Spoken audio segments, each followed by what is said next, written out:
At 30 below, the cold does not knock. It hunts. And on the worst night of that winter, it found a proud old man on his knees in the snow, a dying child in his arms, pounding his fist against a low stone door, the very door he had sworn would be the death of the woman behind it. The door of a place the whole valley laughed at, a place they had named for a grave. Below him, 100 chimneys bled smoke into the dark, 100 fires burning down to nothing, 100 families learning too late that you cannot beat a winter like this one simply by burning more. But behind that stone door, there was no fire at all, no stove, no flame, and somehow it was warm. Warm enough to keep a bare hand from aching. Warm enough to pull the dying back from the edge. How? The answer would change everything.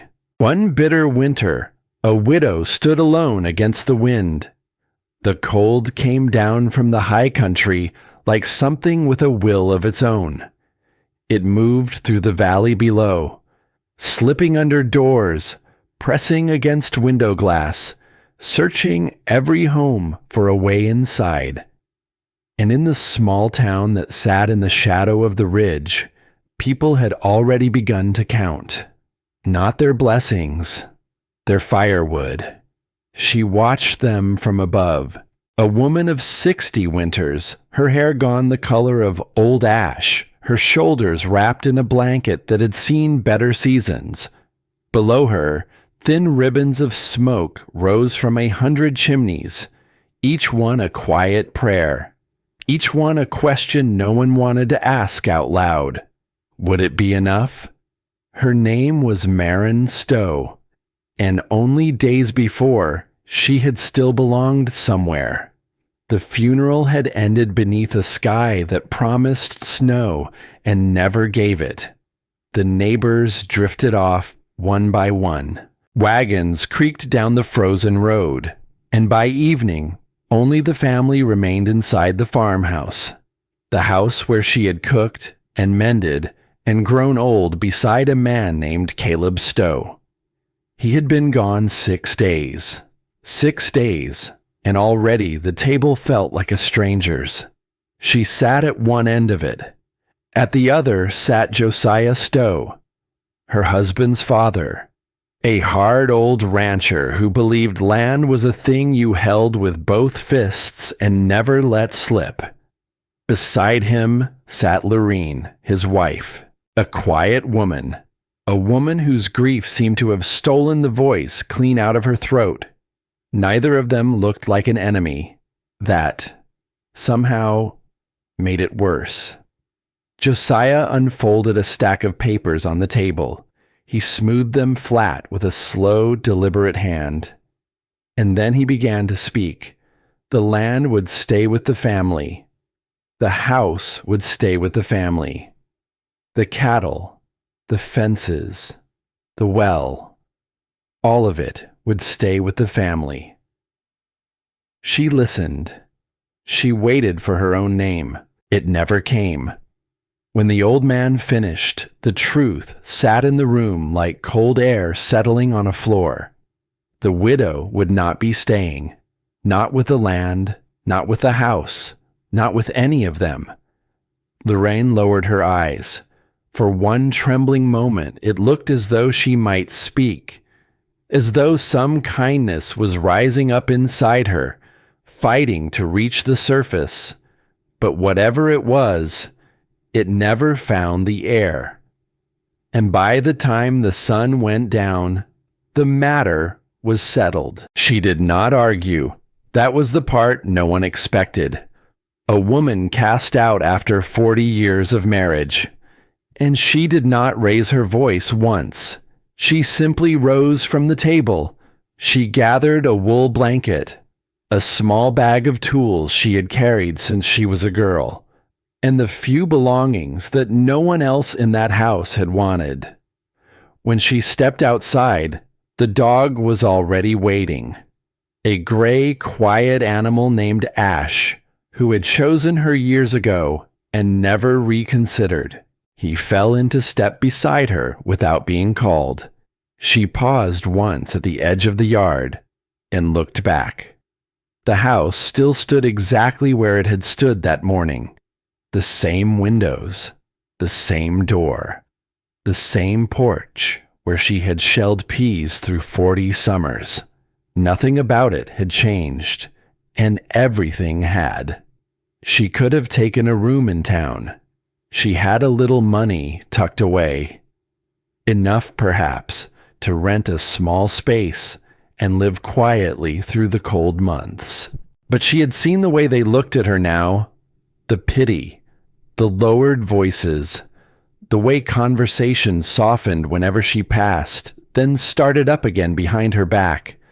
And something in her, something old and stubborn and not yet ready to die, refused to live beneath the weight of all that kindness. So she went looking instead for a place that no one wanted.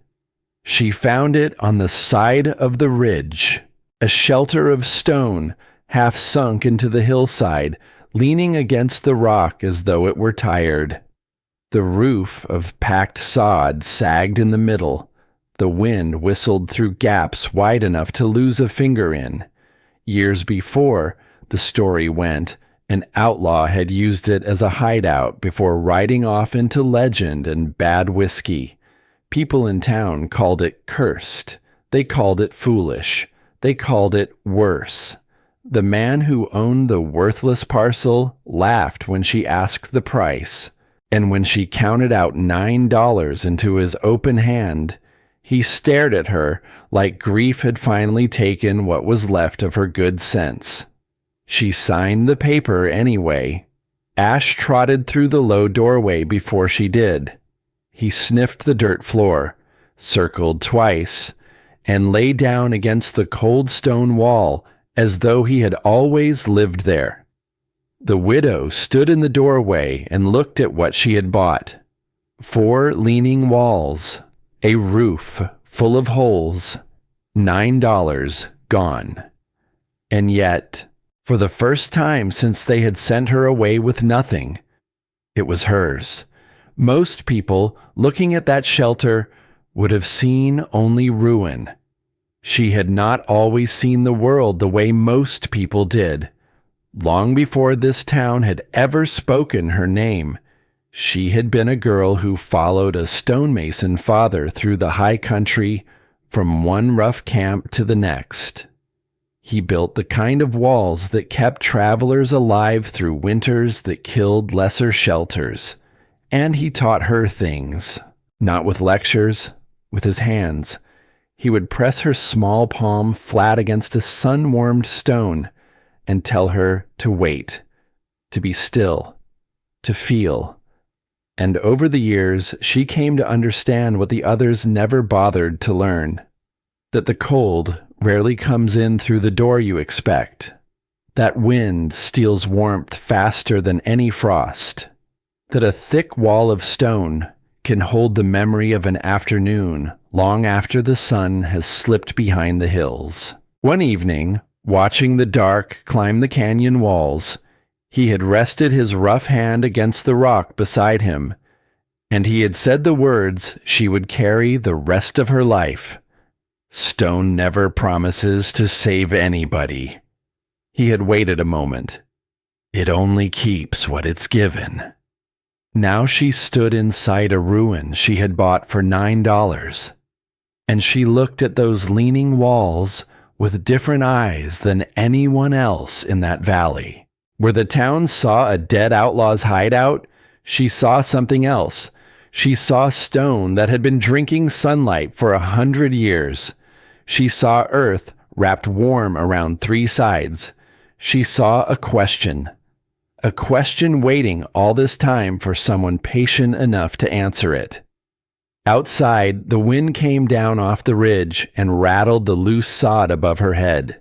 Below in the valley, the chimneys smoked and the people counted their wood, and not one of them imagined that the answer to the coming winter might be sitting up here.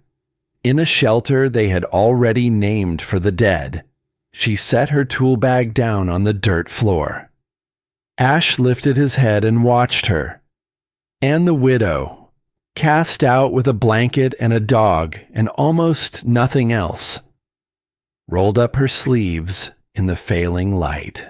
She did not yet know that before the winter was through, the very people who laughed at her now would climb this ridge with frost-bitten hands, praying that a foolish old woman and her wall of stone might be the only thing left to save them.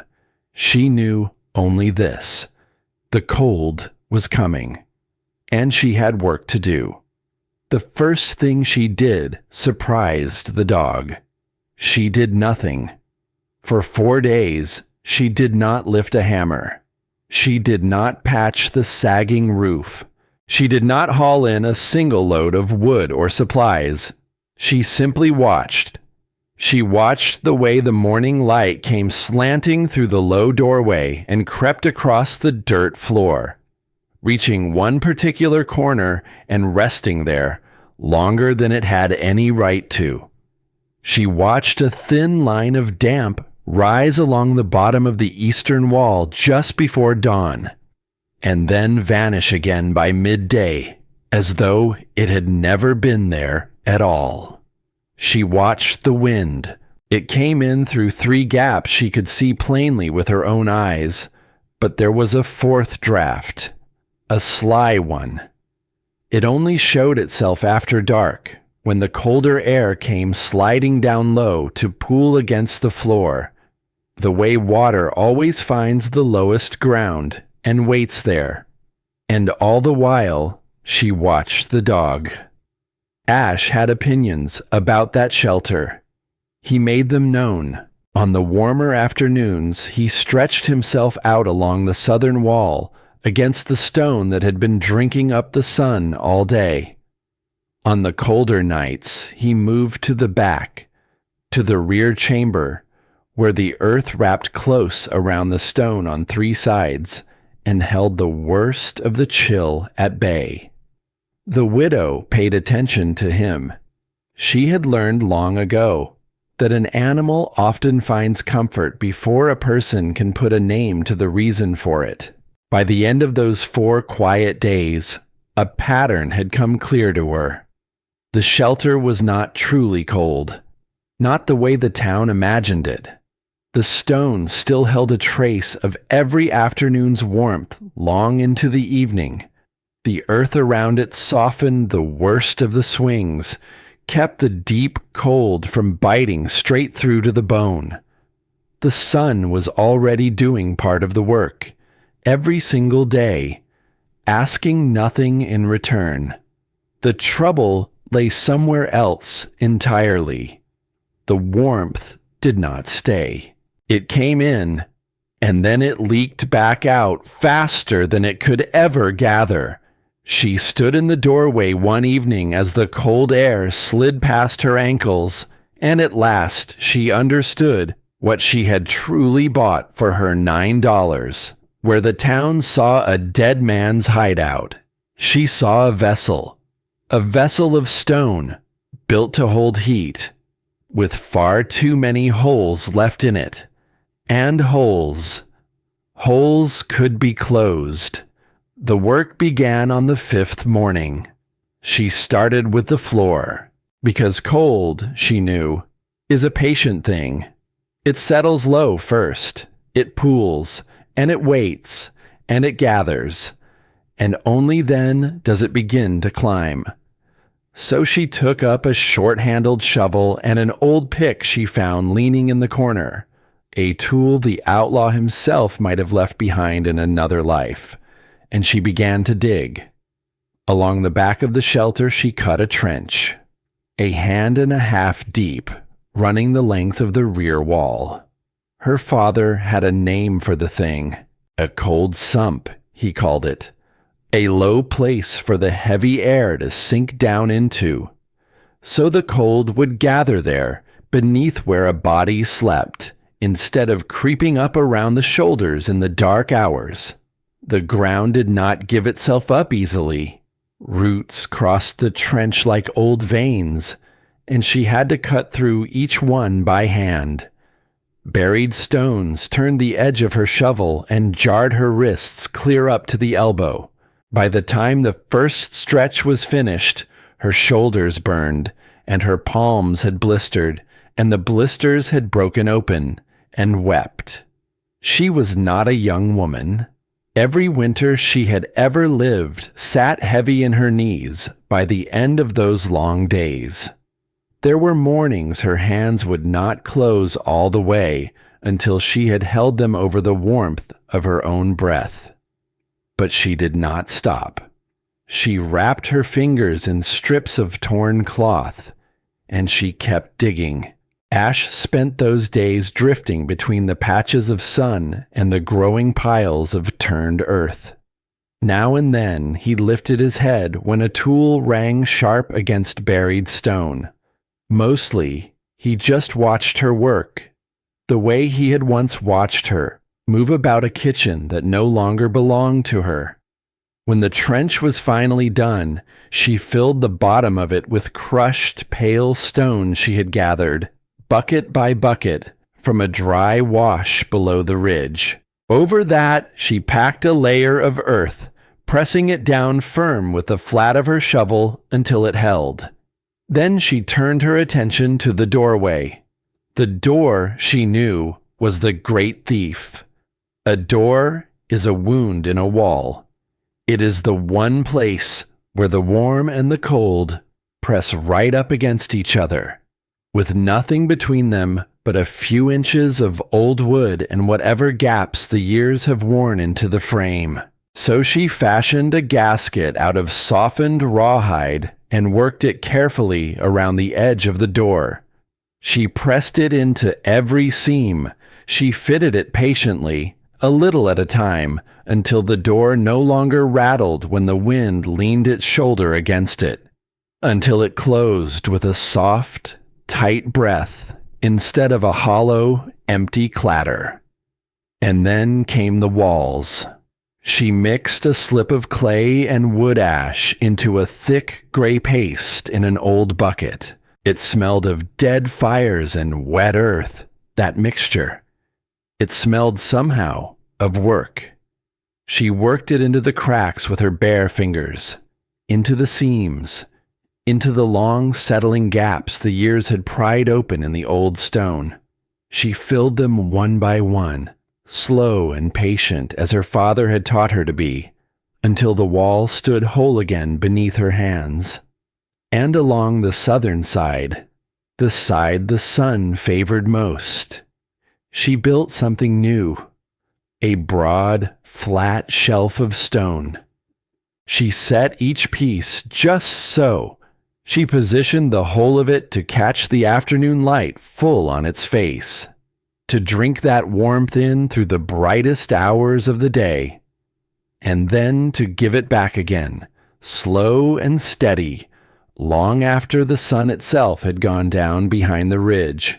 It was an old trick, a builder's trick, passed hand to hand down a line of people who had learned, the hard way, that the sun is the only fire that never asks to be fed. Little by little, the shelter began to change beneath her hands. She could feel it. In the mornings, the floor was not quite so cruel against her bare feet. In the evenings, the warmth lingered a breath longer than it had the day before. It was working. After everything, after the cast-out supper and the long walk to the wagon and the $9 counted into a laughing man's palm, it was working. She let herself believe it. And that was the very moment the wall came down. The 12th day began like all the others before it. She rose in the gray before dawn. She stepped inside the main chamber shortly after first light. And she stopped. A crack ran across the southern wall, a single sharp, jagged line, like a bolt of frozen lightning caught and held inside the gray clay. And as she stood there, watching, More cracks began to spread out from it, reaching, splitting, webbing across the surface she had labored over for the better part of 2 weeks. She did not move. She did not cry out. She watched it happen, the way a person watches a thing they have no power to stop. By midday, an entire section of the ashen clay coating let go of the stone. It peeled away, and it fell. It struck the dirt floor and broke apart into pieces, and a fine gray dust rose up into the cold air and hung there, suspended, glittering in the thin light from the doorway.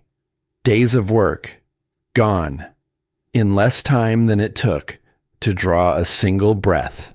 Ash flinched hard at the sound and backed away from the wall, his ears flat against his skull. A low sound caught in his throat. And the widow. She simply stood there in the wreckage of it. The failure stung, but not in the way a person might expect. It was not the lost labor that hurt her. It was not the blistered hands gone to waste. It was that the wall had been proving her right. For 12 days, that stone had been telling her she understood it, that the lessons of a whole lifetime were sound, that her father's hands, guiding her own across 100 sun-warmed rocks, had taught her something true, that the cold could be answered, even here, even now, even by an old woman the world had thrown away. And now in a heap of broken clay scattered at her feet, that same stone was telling her she was wrong.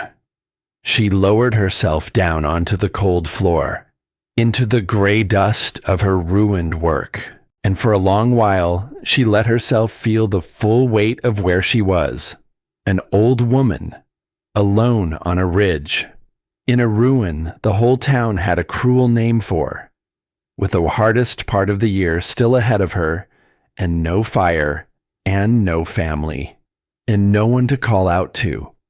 Nothing now but a pile of fallen clay and a frightened dog who watched her with worried, waiting eyes. The night came down hard that evening, and somewhere in the long dark of it, with the wind feeling along the outside of the walls for any way back in, the widow lowered her face into her ruined hands, and she wept, not loudly. She had never been a loud woman. She wept the quiet way of a person who has carried too much for too long. A person who had buried a husband only days before they buried her place in the world. A person who had spent a whole life being strong for others, and who now had no one left to be strong for, and so let herself, just this once in the dark where no one could see, be weak instead. Ash crossed the floor toward her. He pressed his warm side against hers, the way he always had, since the very first day, and she wrapped one thin arm around the old dog and held on to him. It would have been the easiest thing in the world, in that moment, to give up, to walk down the ridge in the morning with her chin held high, to take the room in town and let them be right about her, to become, quietly, the foolish widow they had already decided she was. But morning came. It always does. And when it came, she rose. She washed her face in cold water from the bucket. She carried the broken clay outside, piece by piece, in the gray light. She crushed it back to powder beneath a hammerstone, working until her breath came short. And then she began to mix another batch, slower this time, wetter, working it longer with her hands so it would not dry too fast on the surface and tear itself apart from the inside the way the first one had, for that was what had happened. She understood it now. The wall had failed because she had been impatient. The clay had hardened on the face of it before the deep of it could settle and cure. It had cracked from the inside out. A lesson. A hard one, but a clean one. The wall would get a second chance. And so, she decided, kneeling there in the cold morning with her bucket and her aching hands, so would she. She did not know it yet, but down in the valley below, the town had already begun to talk. A small town always notices a thing that refuses to behave, and the widow on the ridge had refused, plainly and stubbornly, to behave herself. She did not move into a proper house like a sensible woman. She did not accept the kindness that had been offered to her. She carried stone up a hillside in the dead heart of the year. She hauled buckets of clay through a low stone door. She dug in the half-frozen ground like she was either burying something precious or digging something up. And no one looking on could rightly say which. It started as jokes, a few words traded over a store counter, a remark passed between two men splitting wood in a yard, a laugh here and there that died when it should have. Then the jokes grew names, and one of those names took root, someone, and no one could ever say afterward who it had been, only that it spread through the valley like a grass fire in a dry season. Someone called the place the widow's tomb, and the name stuck. It stuck the way cruel things so often do, because it was easy, because it had a grim little music to it, because it asked nothing of the people who repeated it but a moment of laughter and a comfortable certainty that they themselves would never be so foolish. By the time the deep cold came on, more people in that valley knew the nickname than knew the first true thing about the woman it was meant to wound. When she came down for what little she needed, the talk would soften as she passed.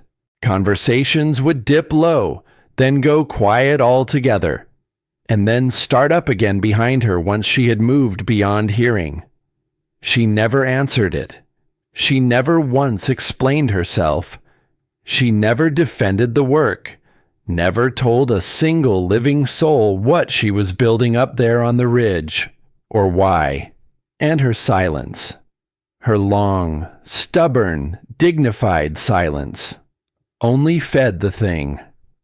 Among those who heard the stories was the town's minister, a man named Thomas Bly.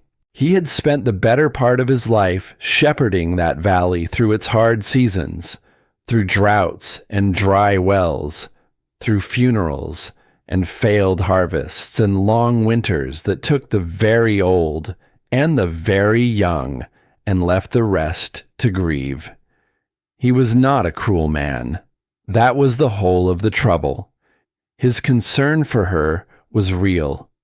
To his mind, a widow living alone in an outlaw's broken shelter, with the worst of the cold still ahead of her, that was not a brave thing. That was a warning, a tragedy already half written, only waiting for the snow to finish it. And so, on a gray afternoon, the minister rode up the ridge to save her from herself. He found her at the southern wall, the same wall that had fallen, built back now, holding firm. He climbed down from his horse and stood a moment, studying her stonework with a frown he did not trouble himself to hide. "Mrs. Stowe," he said at last. His voice was gentle. It was always gentle. "There are families in town who would gladly make room for you this winter." She did not stop her work. She pressed another handful of clay into a seam and smoothed it flat with the side of her thumb. "The cold is going to turn hard soon," he went on. "Harder than folks remember. And no one should have to face a winter like the one that's coming all alone up here on this ridge." She wiped her hands slowly on her apron, and then she turned and she looked at him. "Do they have enough wood?" The question landed in a place the minister had not braced for. He opened his mouth. He closed it again. "Down in town," she said. "Quiet. Even. Do they have enough wood to last them until spring?" He hesitated, and the hesitation went on a beat too long. Long enough that it became its own kind of answer, hanging there in the cold air between the two of them. "I believe they'll manage," he said finally. She turned her eyes away from him then, toward the valley spread out below, toward the 100 chimneys and their thin gray threads of smoke. "I hope you're right," she said, and there was no anger in it. That was the part that stayed with him on the ride down. There was no anger in it at all, only something that sounded against his will a great deal like worry. Neither of them raised a voice that afternoon. Neither of them gave a single inch. And when the minister finally rode back down the ridge, the disagreement rode down with him. Only now it had a shape it had not worn before. She watched him go until the dark of the trees took him, and then she turned back to her wall. But the minister, for all his pity, was not the worst of what came for her that season. The worst of it had a different face, a colder one, because Josiah Stowe had not forgotten her. A man who believes that land is a thing to be held with both fists does not simply let go of a loose thread. And to Josiah, the widow on the ridge had become exactly that, a loose thread. Something that, left to hang, might one day catch on the wrong nail and unravel a thing he did not want unraveled. He told himself it was concern that moved him. He told the town it was concern. But concern was not the name of the thing that moved him. It began with words, quiet ones, dropped careful into the right ears. After the Sunday service, over a fence line at dusk, at the back of the general store, where the stove ticked and popped, and men gathered to talk of weather and worry. The poor woman isn't herself. Grief does strange things to a person's mind, you know, especially at her age. Wandering off to live in a dead outlaw's hole in the side of a hill. Well, that's not the act of a woman in her right senses, now is it? He never once said a cruel word out loud. That was his particular craft. He wore his worry over the whole thing like a good Sunday coat, and underneath it he worked a quieter thread, that the widow had lost her reason, that the grief had addled her, that someone, someday soon, ought to step in and do the sensible thing for her own poor sake, before the cold did something worse. And what was the sensible thing? Why, to see that the worthless parcel she had no business holding, the land an old woman could never properly manage on her own, was returned to people who could, to the family, to him. He even went so far as to dig out the paper she had signed. He held it up to the lamplight of an evening, turning it this way and that, hunting for the flaw in it, the loose word, the missing seal, the hairline crack in the clay where a patient man might set his thumb and press and bring the whole thing tumbling down. And the cruelest part of all of it, the part that sat the heaviest on the widow when word of it finally climbed the ridge to reach her ear, was that he did this from inside the very house that had cast her out, the same hands that had smoothed those property papers flat at the supper table, the same voice that had named everything in the world that would stay with the family, and then let her name drop, unspoken, into the silence. Now those same hands, that same voice, worked the town against her, soft as wind finding its way through a gap in a wall.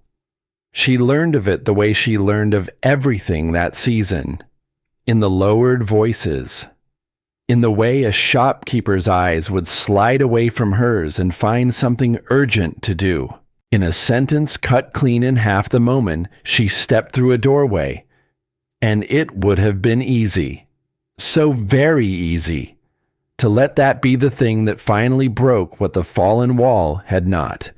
Not the failing roof, not the broken blisters, not the cold itself, patient and endless, but the knowledge that the man who had thrown her out into the winter was not finished with her, that he meant to follow her, even up here, to this last poor scrap of stone she had bought with the very last of her own money, and take that from her too.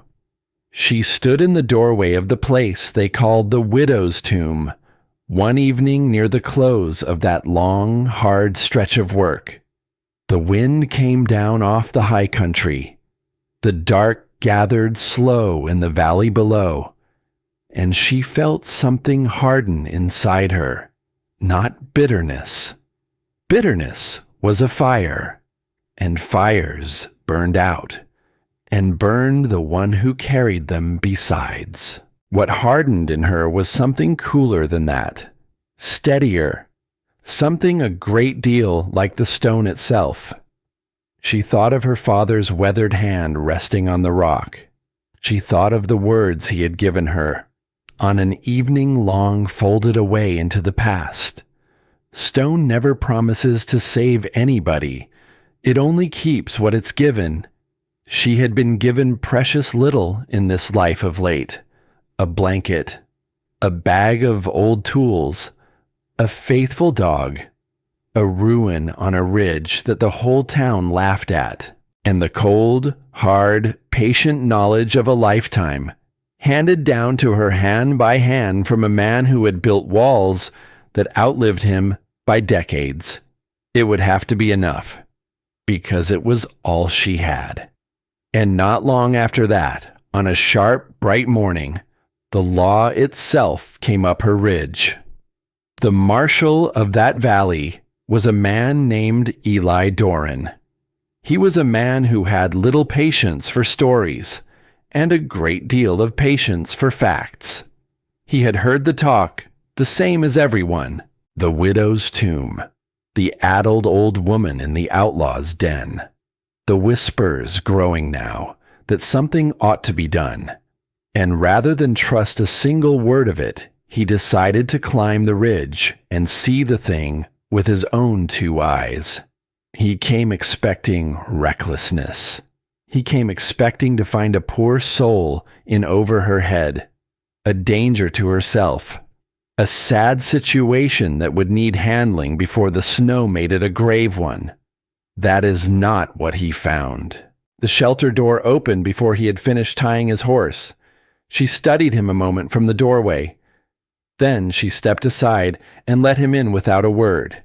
He had to stoop to pass under the low frame, and once he was inside, he stood very still, and he let his eyes adjust, and he looked. The floor near where she slept did not feel the way the frozen ground outside felt. He marked that at once. The door, when she let it swing shut behind him, sealed tighter than the door of his own house down in town. He marked that too. The seams in the walls, the joints, the old settling cracks, all of them packed careful with gray clay, where he had expected to feel cold air pouring through. And on a crate beside the wall, there rested a small notebook. He picked it up. He did not ask her leave, and she did not offer it. And somehow, neither thing seemed to matter. He opened it. Page after page, in a neat and steady hand, were measurements, temperatures, marked morning and evening, notes on where the damp rose, and when, and where it went, observations on the wind, on the sun, on where the warmth gathered and where it fled. It was not the notebook of a woman who had lost her reason. It was the notebook of a woman who had found a question and meant to answer it. The marshal spent the better part of a half hour up there, saying very little. He looked and he touched and he turned the careful pages. When at last he stepped back out into the cold and untied his horse, the shelter still struck him as a strange thing, an unusual thing, possibly even a foolish one. But it did not in any way at all resemble the desperate refuge of a broken mind that the town had described to him. Before he swung up into the saddle, he took out a small notebook of his own, and he wrote a few brief lines in it, that the structure appeared occupied, that the occupant appeared entirely competent, that further observation was recommended. And as he rode back down the ridge in the bright, biting cold, the marshal found himself turning over a question he could not yet answer. If the place truly was the foolish mistake the whole valley swore it to be, then why on earth did it look so very carefully made? He did not know. Not yet. Behind him, high on the ridge the town had named for the dead, the widow watched the law ride away. Then she turned back inside. She knelt by her bucket. She mixed another batch of clay, and with hands that ached and would not stop, she pressed it into the waiting stone. While down in the valley below, the wood stacks grew shorter, and no one yet knew that the longest night of all was still coming for them. By the last hard stretch of that season, the numbers in her little book began to tell a different story than the one the whole valley was telling itself. She checked the thermometer every morning and again every evening. It had become a kind of prayer, that small ritual, a thing she did with the same quiet faith her mother had once brought to a worn string of beads. The first time the reading climbed high, she thought the glass had lied to her. She tapped it. She held it up to the thin light from the doorway. Then she moved the thermometer to another wall altogether and waited a full day to see if it would tell her something different. It did not. The result barely changed. The stone shelf along the southern side was doing exactly what she had built it to do. The sun came in through the brightest hours of the afternoon. It soaked down into the stone, deep and slow and patient, and then, long after the dark had swallowed the ridge whole, the shelf gave that warmth back, breath by breath, into the air of the chamber. The repaired walls held firm. The clay had cured this time, all the way through to the deep of it, and it did not crack. The cold sump trench worked better than she had dared to hope. The heavy air sank down into it and stayed there, gathered low, away from the place where she slept, for the first time since the day she had counted $9 into a laughing man's open palm. She let herself believe the whole of it was working, and yet she did not rest.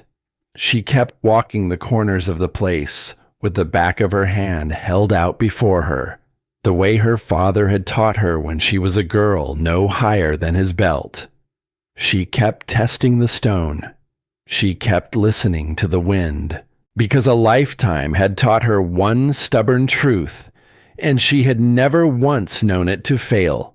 Success arrives early, and it leaves early too, unless a person takes the trouble to understand exactly why it came in the first place. It was the rear chamber that drew her eye now. That unused room beyond the narrow passage, where the earth wrapped tight around the stone on 3 full sides, holding it the way 2 hands hold a small and fragile thing. Most people would have called it useless. Wasted space, A bit of cold dark at the back of a den that one old woman and one old dog could never hope to fill between them. She did not leave it alone. She began instead to make it larger. She widened the low passage that led into it, chipping at the stone a little at a time. She leveled the uneven floor by hand. She hunted down the hidden cracks where the cold still leaked through, and she sealed them, one after another, with the same patient gray clay that had taught her so much already. It made no sense. It made no earthly sense for a woman living alone with nothing but a dog and a blanket and the last of her strength. Even Ash seemed puzzled by it. He would stand at the mouth of the passage and watch her work down in the gloom, his head tilted just so, as if to ask her plainly what on earth she thought she was doing back there in the dark. She could not have told him, not in words. There was a knowing in her that ran deeper than words could reach, and she had learned, late in life, to trust it. So she kept on. She widened, and she leveled, and she sealed, and one evening, when the chamber was finished at last, when the floor lay smooth and the cracks were closed, and the earth held a little room as warm as cupped hands around a flame, the old dog wandered in. He circled twice. He settled himself into a far corner, and he slept there, deep and easy, for the better part of 3 hours. When she found him like that, she stood a long while in the doorway and simply watched him breathe. There was something in the sight of it that loosened a knot in her chest she had not known was there. Outside, beyond the far edge of the sky, the wind was gathering its strength. Inside, the shelter now held more room than one woman could ever use, and her thoughts drifted, against her own will, down the ridge toward the valley, toward the families counting their woodpiles by lamplight, the way a worried person counts coins, toward the children sleeping under every blanket a house could spare, breath fogging in the dark above their faces, toward all the people who still believed with their whole hearts that the winter was a thing you could beat by simply burning more. That was the first night the thought came to her plainly. Someone would climb this ridge. Before the season turned, someone would come. It did not feel like a guess. It felt like a thing she already knew. The way she knew the weight of stone in her own 2 hands, the way she knew the smell of snow before it fell. She could not have said why. She looked at the warm, empty room one last time in the lantern light, and then she went back to her work, certain, somehow, in a place beneath all reason, that the room would not stay empty for very long. But not everyone in that valley wished her well, and while she built against a winter no one else could yet see coming, Josiah Stowe was building something of his own. He had not been idle. A man like that is never idle, not where his pride is concerned.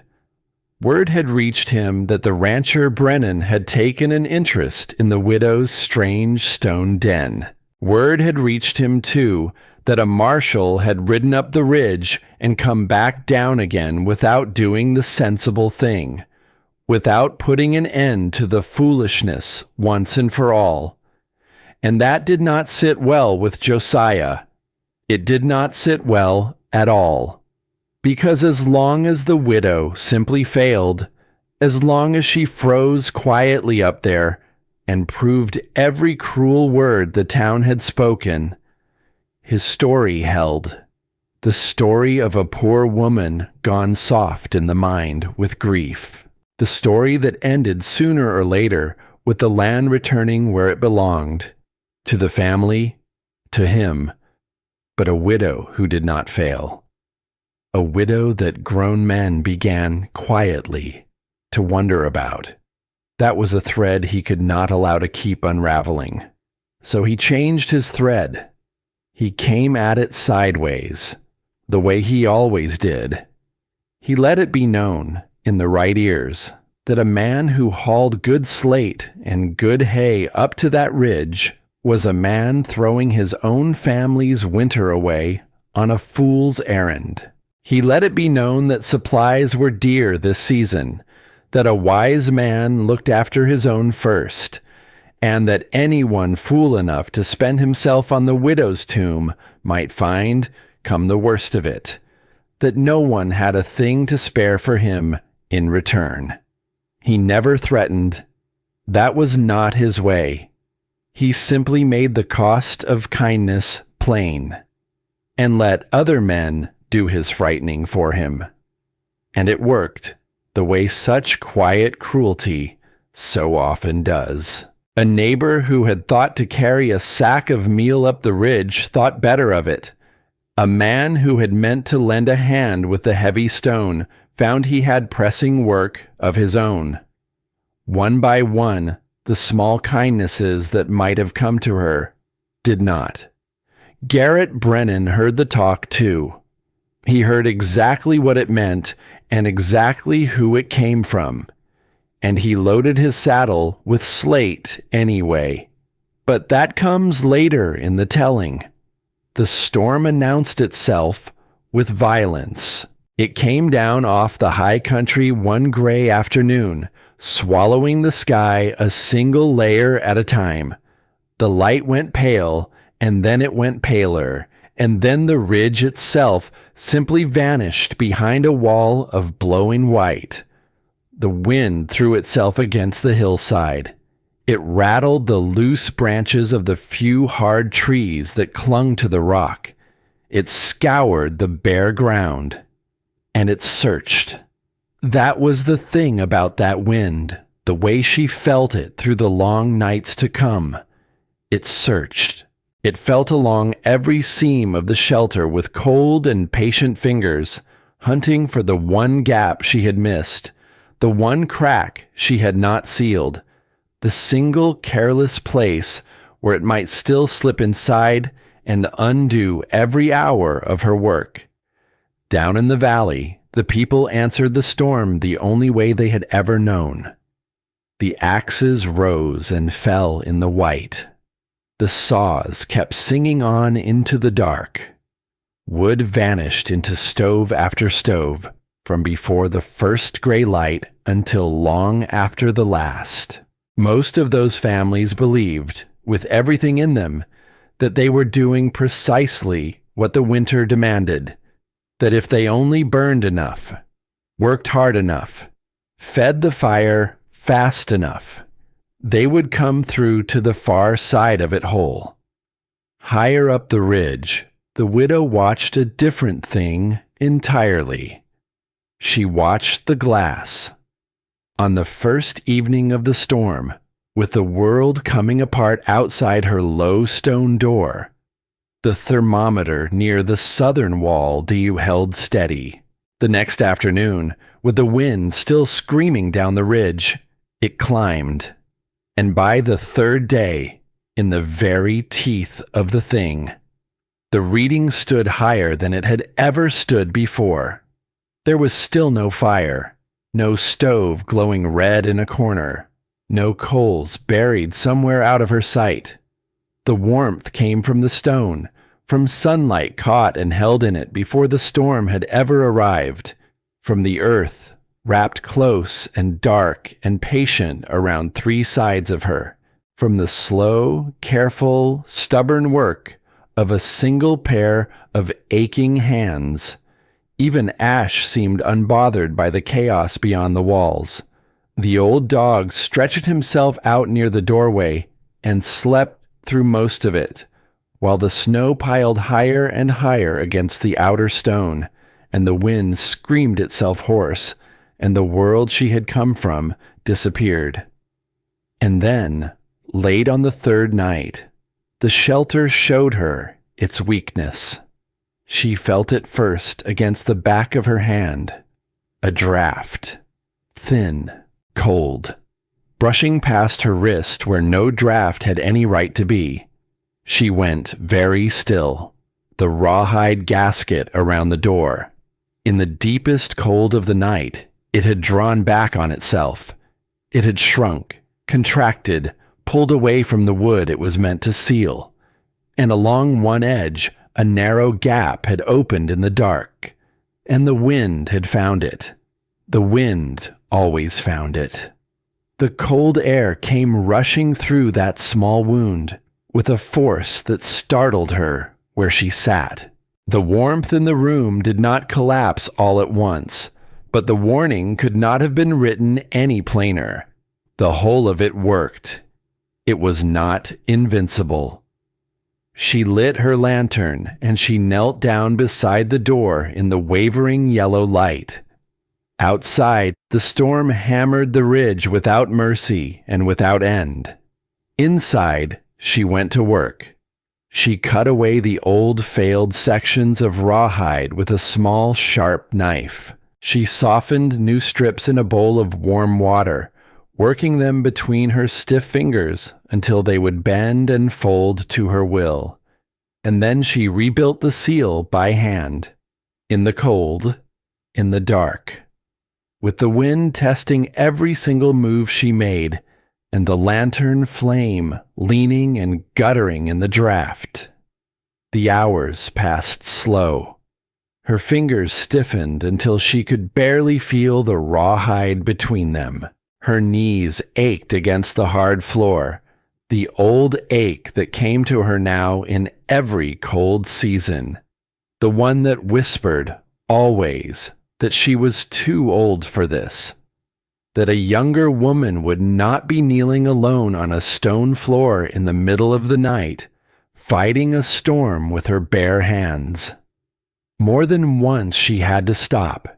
She had to fold her hands together and breathe into the hollow of them, slow until the feeling came creeping back enough to go on. But she did not leave the work half done. She had learned, the hard way, exactly what half-done work was worth in a place like this. It was nearly dawn when she fitted the last section into place and pressed it home. The draft vanished. The wind, for all its long fury, found no more way in. She leaned back against the cold wall, spent down to the bone, and she lifted her tired eyes to the thermometer hanging there in the gray first light. The reading had fallen, but only by the smallest measure, a single degree. A single degree against a night that had thrown everything it had at her and broken itself doing it. And the number brought her no triumph. It brought her something far more useful than triumph. It brought her a lesson. The winter had found her first true weakness, and it had told her, plainly, that there would be others. The season was only beginning. The storm was not the end of anything. It was a question, and she meant to be ready with her answer when the next one came. The storm moved on at last. It went east on a morning so still and so deeply cold that sound itself seemed unwilling to travel through the frozen air. And into that white and frozen quiet rode a rancher named Garrett Brennan. He had not come looking for the widow. He had not spared a single thought for stone shelters, or strange old women, or anything at all that lived on that high ground. He had lost 2 cows in the worst of the storm. They had broken away in the screaming wind, and their trail led him up toward the ridge. And that was the only reason he was there at all. His eyes stayed on the snow, on the faint tracks, on the hard work of finding what was lost before the cold finished what the storm had started, until the dog appeared. Ash came out from behind a cluster of frosted rocks. He stopped. He watched the rancher a long considering moment, the way a dog watches a man he has not yet made up his mind about, and then he turned and trotted off. easy as you please, toward the low stone door of the shelter. Garrett frowned. Something about it sat wrong with him, though for a moment he could not have said what. And then it came to him all at once, in cold like that. Cold that bit straight through a man's heavy coat and settled deep in his chest and made his own horse stamp and shudder beneath him. Most animals carried that cold in the way they moved, stiff, hunched, slow, and miserable, and only half alive. This dog did not. This dog moved easy, loose, warm somehow, in a world gone hard as iron. He sat with that strange fact a moment, there in the saddle. And then he noticed the other thing, a thin line of water, slipping slowly down the gray face of a stone near the low entrance of the shelter. Not ice, water, liquid, moving. He climbed down off his horse slowly, his boots crunching deep into the snow. And for a few long seconds, he only stood there and stared at that thin, wet line, the way a man stares at a thing that simply does not fit inside anything he has ever known to be true. Then he stepped closer. He pulled off one heavy glove with his teeth, and he laid his bare hand flat against the cold stone of the wall. It was not warm. He would not have gone so far as to call it warm, but it was not frozen either. And in that country, in that season, on a morning when his own breath froze in his beard, and the snow squeaked like dry sand beneath his boots. That difference was no small thing. That difference was very nearly everything. He stood there longer than he had meant to, with his bare palm pressed flat to the rock and the wind sweeping loose snow across the ridge behind him in long pale ribbons. And for the first time since he had stood in a warm store and laughed along with the men joking about the widow's tomb. Garrett Brennan found himself wondering whether the old woman on the ridge understood something that the whole rest of the valley did not. He did not go to her door that day. He was not a man who came to a hard thing all at once. He found his 2 cows in a draw below the ridge, half buried in a drift and shaking, and he dug them out and drove them home through the cold. But 2 days later, he came back. And this time, he came on purpose. He carried 2 sacks of flat slate across his saddle, and a tight, heavy bundle of hay lashed down behind them. He knew what the talk in town would make of it. He knew exactly whose voice was behind that talk, and exactly what it would cost him to ignore it. He had heard the warnings, soft and sideways, about the price a man might pay for spending himself on a fool's errand. He loaded the slate anyway. He did not knock with any words. He did not explain himself, or excuse himself, or ask her leave. He simply set the stone down beside the low doorway, and the hay down beside the stone, and then he straightened up, and he waited in the cold. The widow came out. She looked at the slate, she looked at the hay, and then she looked at him. Neither of them spoke for a long moment. People who have spent enough hard years on hard ground learn how very much can pass between 2 souls without a single word being said aloud. She already understood. The storm had taken 2 of his cattle outright. Several more were struggling now in the cold, and the weakest pair among them stood little chance at all of living through the next hard freeze that came down off the mountain. She held his gaze a moment longer, and then she stepped back from the doorway, and she led him through the narrow passage she had widened weeks before, for reasons she could never have named to anyone, not even to herself, into the warm dark of the rear chamber. By that afternoon, The two exhausted animals stood inside it. Their sides heaved like bellows. Their breath came in sharp, ragged, frightened bursts. Garrett stood in the mouth of the passage and watched and said nothing at all. 15 minutes passed, then 20, and slowly, so slowly that at first he could not be sure he was seeing it at all. The terrible shaking began to ease. The frantic rhythm of their lungs began to slow and to settle. One of the animals lowered its head toward the floor, and it began, quietly, almost carelessly, to chew. The other folded its legs beneath its body, and it lay down on the warm stone floor. And it rested. Nothing happened that a reasonable man could ever call a miracle. There was no sudden, dramatic recovery, no bright and shining moment of transformation, only a slow, steady, ordinary return toward warmth, toward ease, toward a kind of plain animal comfort that, only an hour before, had seemed lost to those two creatures for good. Garrett kept watching.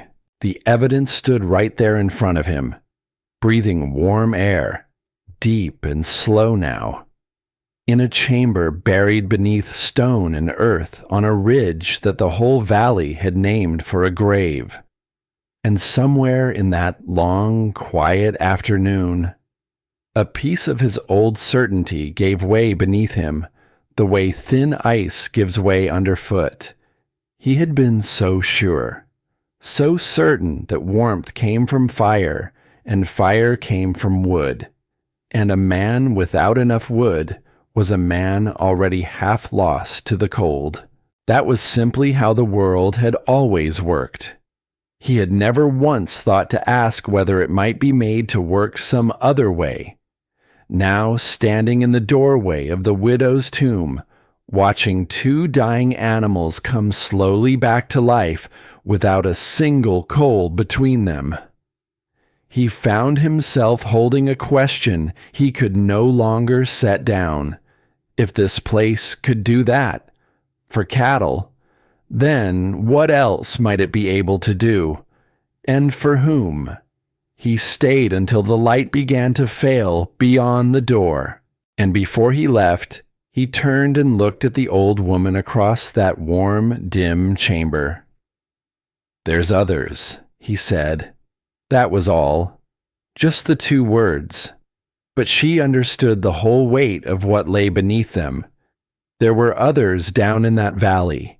Others counting wood piles that had already grown far too short. Others lying awake in the cold dark, telling themselves that the next day would surely be warmer. The way a frightened person tells themselves a comfortable thing they do not truly believe. Others who would, before this long season finally turned, have nowhere left in the whole world to go. She looked at him steadily across the warm dark, and she gave him the smallest nod. She had known, hadn't she? On that first quiet night, watching the old dog sleep in a room she had no earthly reason to build, she had known. Someone would climb this ridge. She had felt it then, like a thing already written down somewhere, in a hand she could not read. And now here it was, beginning. A weathered man with hay on his saddle and a new question in his eyes, standing in a doorway she had widened by hand in the dark, for reasons her own heart had understood long before her stubborn mind had ever caught up to them. The room would not stay empty. She had built it, without knowing it, for the people who did not yet know they would come. And the winter, she understood now, standing there in the failing light with the cold pressing in against the patient warmth of the stone. The winter was only just beginning to show its true face. The first family came just before the deepest part of the winter. They were the Pells, a young homestead couple, and their small son, A family that had spent long weeks trying to make a shrinking woodpile last longer than it could. By then, Sarah Pell had already stretched every last stick of firewood as far as a body could stretch it. The broken legs of an old chair had gone into the stove. Fence boards too rotted to mend had followed. Even the worn handles of tools too dull to use had been split apart and burned, one cold evening at a time. And still the pile kept shrinking. John Pell refused to give in to fear. Most men out there did, in their pride, refuse it as long as they could. Each morning, he told himself the cold would ease before nightfall. Each evening, the cold proved him a liar. Their boy, little Silas, had started sleeping in his coat. Then came the morning that changed everything for them. The child sat at the table, rubbing his small hands together while his mother worked over what little breakfast there was to make. And after a while, he looked up, and he spoke in a voice that carried no fear in it at all. Only a strange, quiet wonder. "I can't feel my fingers." The room went silent. John stared at his son across the table. Outside, the wind leaned hard against the cabin wall and made it groan. And inside, something in that proud young man finally gave way. His pride had outlasted the woodpile. It had outlasted the broken furniture and the fence boards and the tool handles. It did not outlast those 5 small words from his boy. By that afternoon, Garrett Brennan was leading the 3 of them up the ridge. They carried what little they had left. The last of the flour, a small portion of salted meat wrapped in cloth. The snow squeaked and groaned beneath their boots, and the climb felt far longer than it had any right to. No one said much of anything. There was not much left in any of them to say. When at last they reached the shelter, the widow opened the low stone door, and warm air drifted out to meet them. Not hot, not dramatic, just unmistakably warmer than the hard white world they had climbed up out of. Little Silas stepped inside first. Ash crossed the floor to meet him. The old dog sniffed at the boy's mittened hand, considered him a moment, then turned and settled back against the warm southern wall as though the child had always belonged there. Silas slowly pulled off one of his mittens, and he reached out his small bare hand toward the stone of the wall. His fingers rested against the surface for several long seconds. Everyone in that low room watched him do it. His mother, his father, the widow, the rancher in the doorway. Finally, the boy looked back over his shoulder at all of them. "It's still warm." That was all he said. No one rushed to answer him. Sarah Pell lowered her eyes, and her chin trembled, and she pressed the back of one cold hand to her mouth. John let out a long breath, what felt like the first full breath the man had taken in days. And somewhere beneath all that silence, another piece of the valley's hard certainty quietly came apart. The widow watched the family settle into the warmth. She did not make a fuss over them. She did not speak of woodpiles or pride or all the weeks they had waited too long. She simply moved a folded blanket toward the boy. She set a pot of thin soup near the warm shelf to take the chill from it, and she let the stone do the thing it had been built, hand by patient hand, to do. For 2 days, the Pells were the only ones. Then the Crane woman came.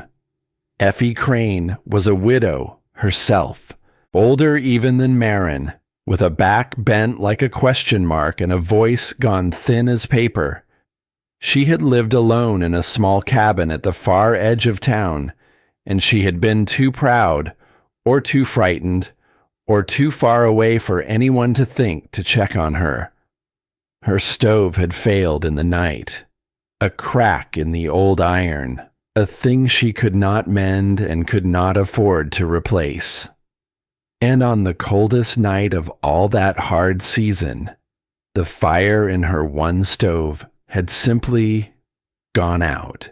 She would have died there, alone, in the dark, if a younger woman had not come knocking at her door at first light, worried by a chimney with no smoke. That younger woman was Lorene Stowe, Josiah's wife, Marin's own mother-in-law, the quiet woman who had lowered her eyes at the supper table all those weeks ago and let her daughter-in-law be sent away into the winter without a single word raised in her defense. It was Lorene who found Effie Crane half frozen in her cold bed. It was Lorene who wrapped the old woman in every blanket the cabin held. And it was Lorene who, with nowhere else in the whole valley left to take her, no warm house, no spare stove, no stack of dry wood to be found, turned her own frightened eyes up toward the ridge, toward the one place she had spent the whole winter pretending did not matter. She did not climb it herself. She could not. The shame sat too heavy on her for that. But she sent word.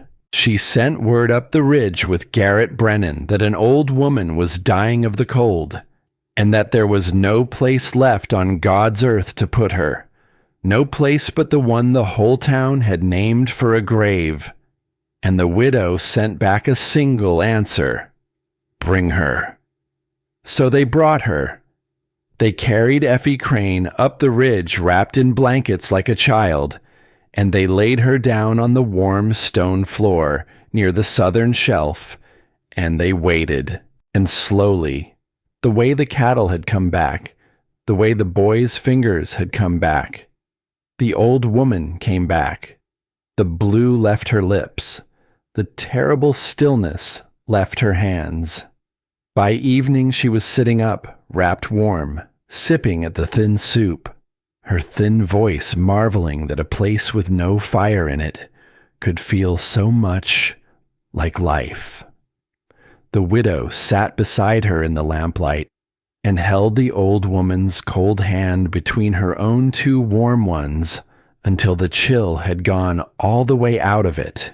She did not say much. She did not need to. But something passed between those two old women in the warm dark of that shelter. Two widows the world had set aside and forgotten. That ran deeper than any words could carry. And down in the valley, when word spread of how Effie Crane had been pulled back from the very edge of the cold, something began to shift. It was no longer a joke, the widow's tomb. It had begun, quietly, to become something else.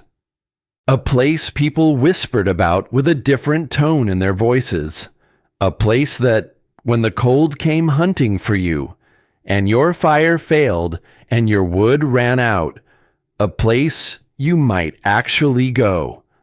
By the end of that week, the shelter held more souls than it had ever been built to hold. There were the Pells, all three of them.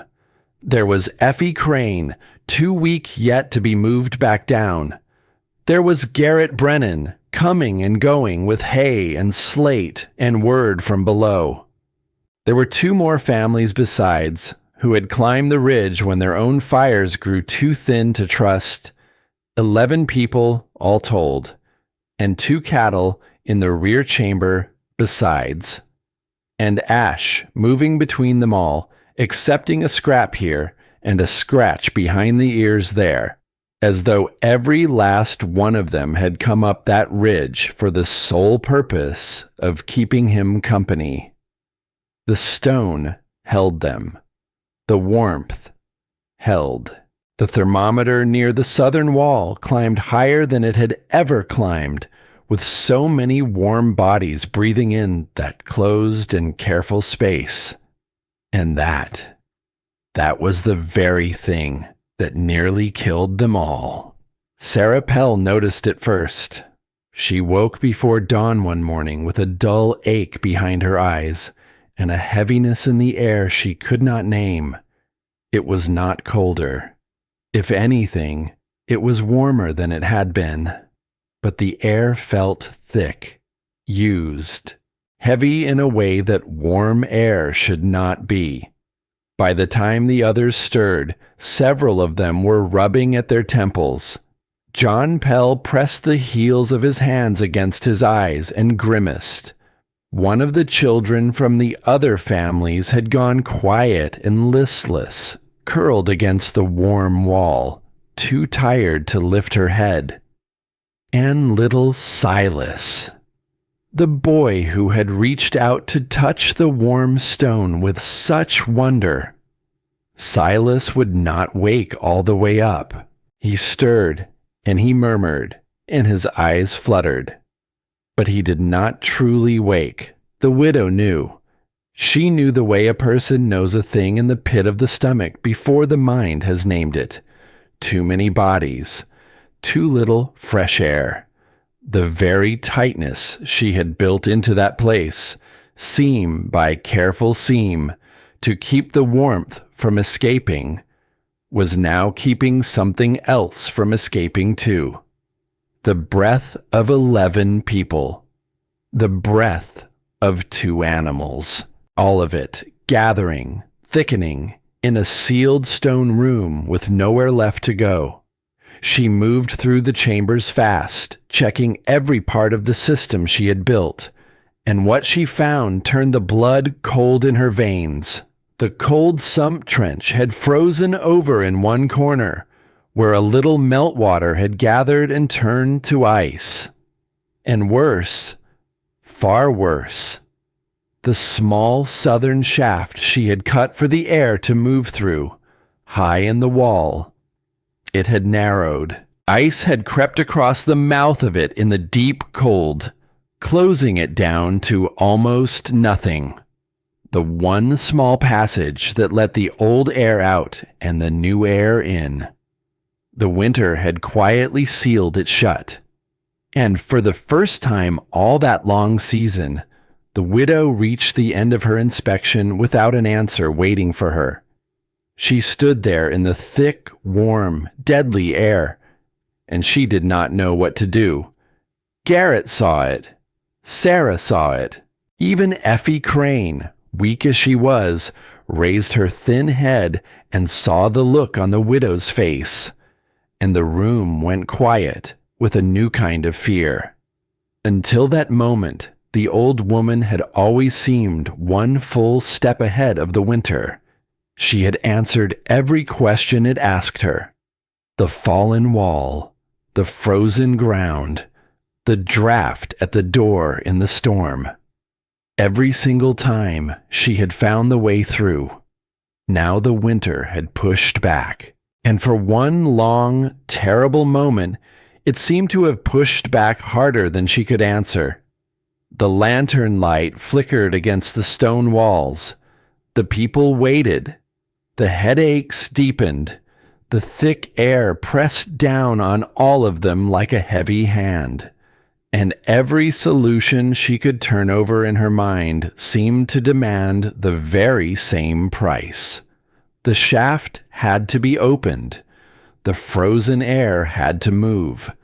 The fresh, clean, cold air had to come in.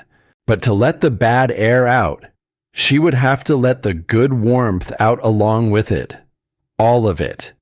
Every degree of warmth she had gathered and hoarded and fought for through 3 long days of storm.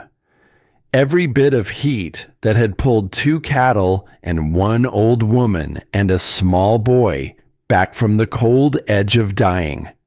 She would have to throw it open to the winter and give it all away. She knelt by the boy a moment. Silas. His small face was slack and pale in the lamplight, his breath too shallow, too slow. She laid the back of her hand against his cheek, And whatever doubt had been in her, whatever fear that she had finally met the one question she could not answer, it left her then, because the answer had never really been a question at all. The whole winter, she had told herself the goal was warmth. That was wrong. The goal had never been warmth. The goal was that the boy should breathe. She rose to her feet, and she gave the order. "Open the shaft," she said, "all the way." Garrett stared at her. He understood at once what it would cost. "That'll bleed off everything," he said. "All of it. The whole storm's worth of heat. Gone in." "I know what it'll cost," she said, and her voice was steady, steadier than it had any right to be. "Open it." So they opened it. Garrett took a length of iron and broke the ice from the mouth of the southern shaft. He widened it past where she had ever meant it to go, and the cold came pouring in. The warm, thick, deadly air began to move at last. It flowed up and out through the opened shaft, and clean cold air came sliding in to take its place, harsh and biting and alive. And the widow stood beside the thermometer, and she watched the only thing she had to give the winter begin to slip away. The reading was high, higher than it had ever been, and then it began to fall. She watched the mercury drop, a degree, then another, then several more, sliding down, down, all that gathered warmth pouring out into the dark and the snow and the indifferent night. Garrett watched it too, and he understood in his bones exactly what was being lost. Weeks of sunlight, caught and saved. 3 days of storm, weathered and held. All of it given away in the space of an hour, out a hole in a wall, into a winter that would never thank her for it. But something else came back. Slowly, the people stopped rubbing at their temples. John Pell lowered his hands from his eyes and blinked, and the grimace eased from his face. The listless child stirred and sat up and asked in a small, clear voice whether there was any more soup. "And little Silas." Silas opened his eyes. All the way. He looked up at the widow leaning over him, and he frowned, puzzled, the way a child frowns at being watched. "Why is everybody looking at me?" His mother made a sound that was half a laugh and half a sob, and she gathered the boy up into her arms and held him so tight he squirmed to be let go. The shelter felt different now. Cooler. Yes. Noticeably, undeniably cooler, the warmth of weeks bled out into the night. But it felt alive again. It felt like a place where people breathed, instead of a beautiful, warm box slowly closing its hand around everyone inside it. Outside, the cold went on without mercy, the way it always had. Inside, 11 people breathed easy, and the widow sat down at last against the cooling stone, and she let her own breath go, long and slow. That night taught a lesson that none of the thermometer readings ever could. The goal had never been to make the place as warm as it could possibly be. The goal was that the people inside it should live to see the morning, and living, sometimes. Living depended on knowing which hard-won thing to surrender, before the keeping of it became the thing that killed you. She understood that now, all the way through, the way the clay had finally cured all the way through. Some things you build, and some things, when the moment comes, you have to be willing to give away.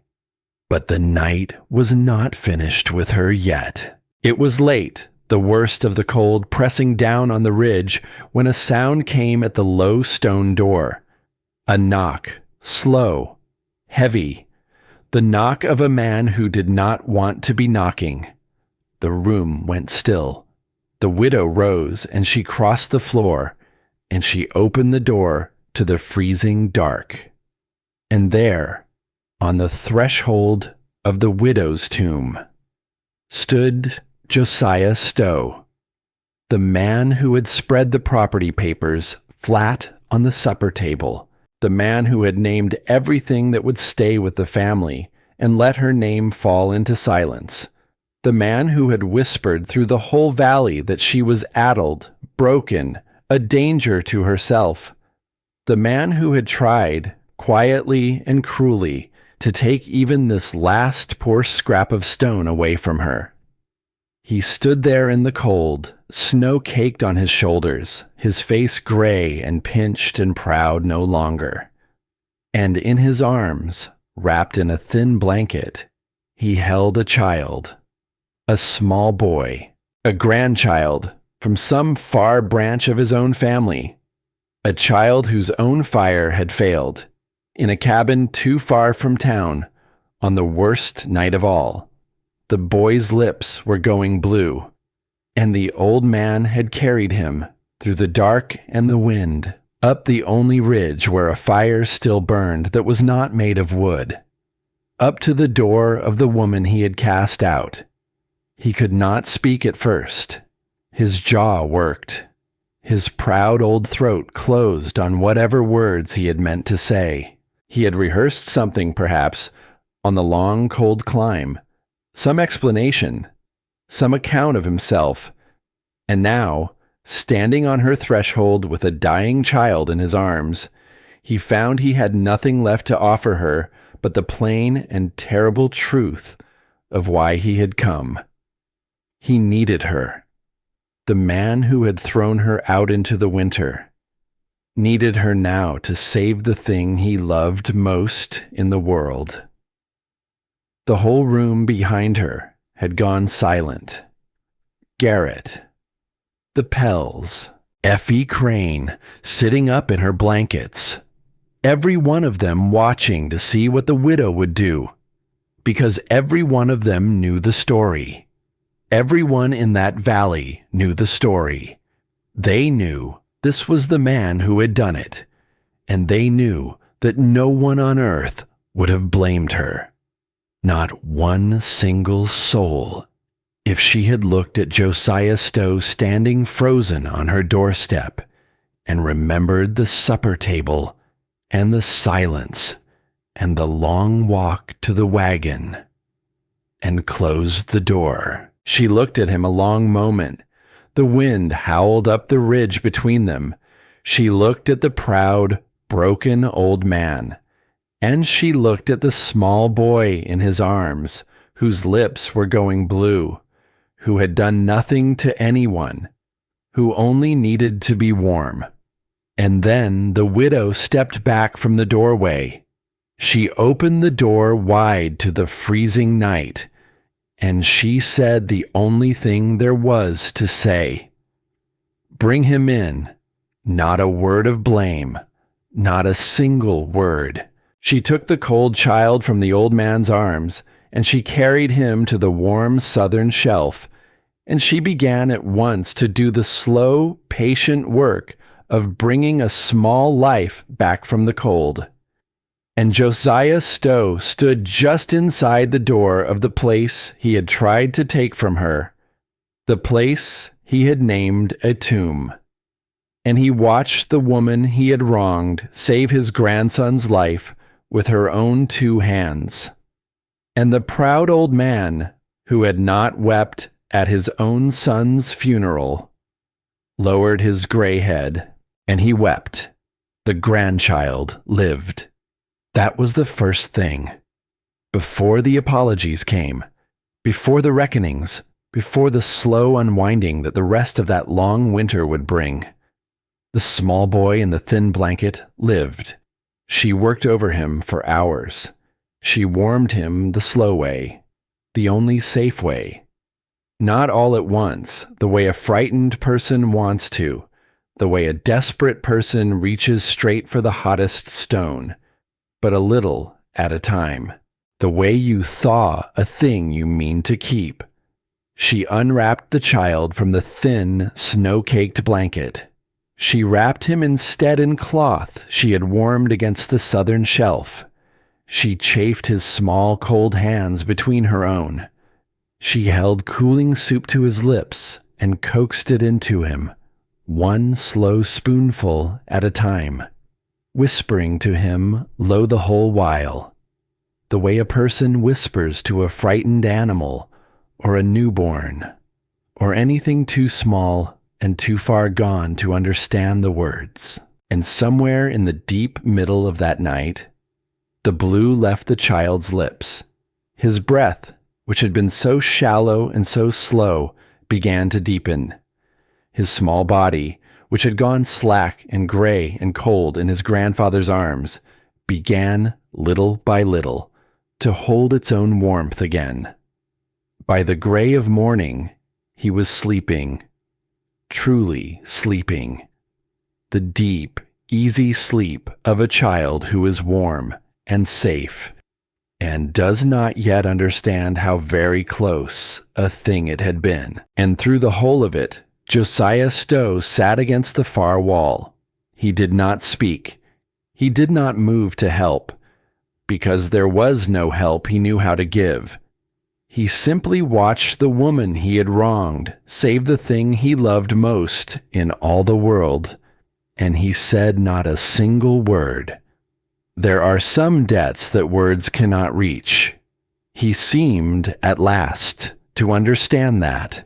So he sat, an old man made small by the night, and he watched, and he waited. The others had drifted back to sleep around them, one by one. The Pells, Effie Crane in her nest of blankets, the two other families curled along the warm walls. Even Garrett Brennan, who had stood guard at the shaft half the night, finally let his eyes fall closed. And when the child was finally sleeping, when the worst was finally, truly past, the widow rose from the boy's side, and she came and sat down across from the old man in the low lamplight. For a long while, neither of them said anything at all. The warmth that was not a fire glowed in the stone between them. The dog slept. The valley slept somewhere far below. And the two of them sat awake together in the quiet.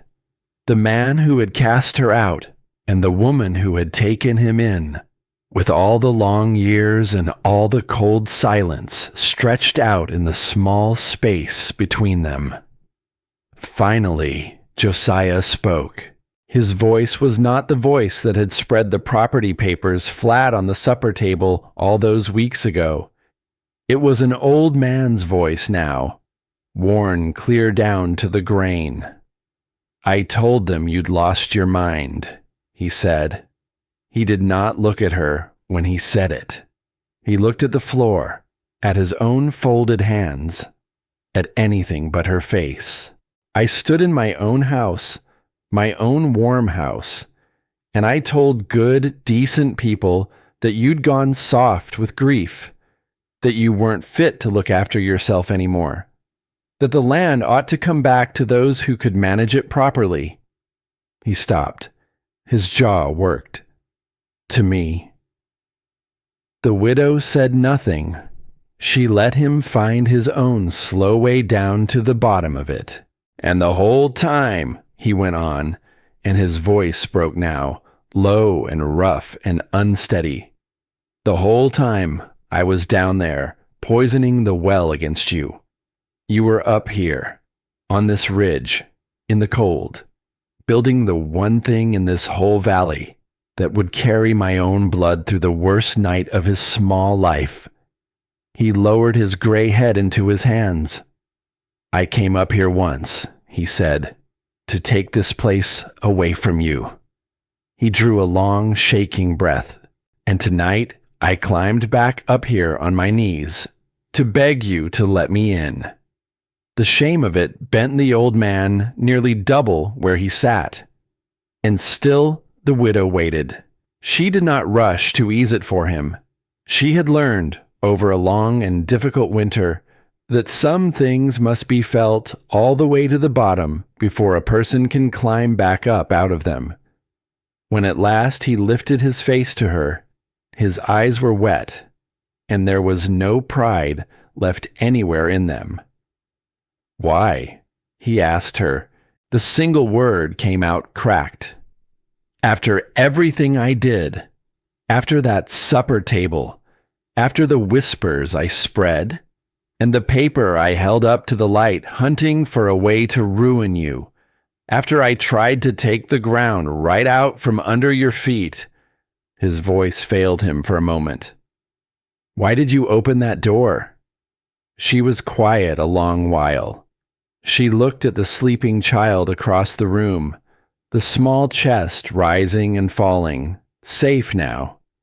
And then she looked back at the broken old man. "Because he was cold," she said simply. "And the warmth." She paused. "The warmth was never mine to keep." The words landed in the room like a stone dropped into still water. The rings of it spread out and out. Josiah Stowe stared at her, and something in the old man came apart that had been hard and clenched for a very long time. Longer, perhaps, than just this one winter. A hardness he had carried for years, the way some men carry their land, with both fists, never daring to open them, never daring to set the heavy thing down. He did not try to put it back together.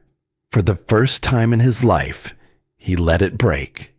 And in the breaking, in the long-held, hard-fisted breaking of it, he looked at last like a man who might finally be able to rest. The widow reached across the small space between them, and she set her warm, weathered hand over his cold one. She did not say it was all right. She did not lie to him, but she let him feel the warmth of her hand.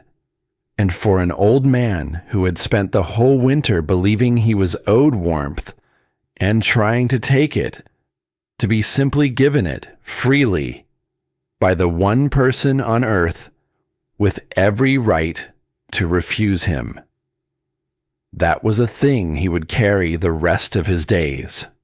In the days that followed, the valley climbed the ridge.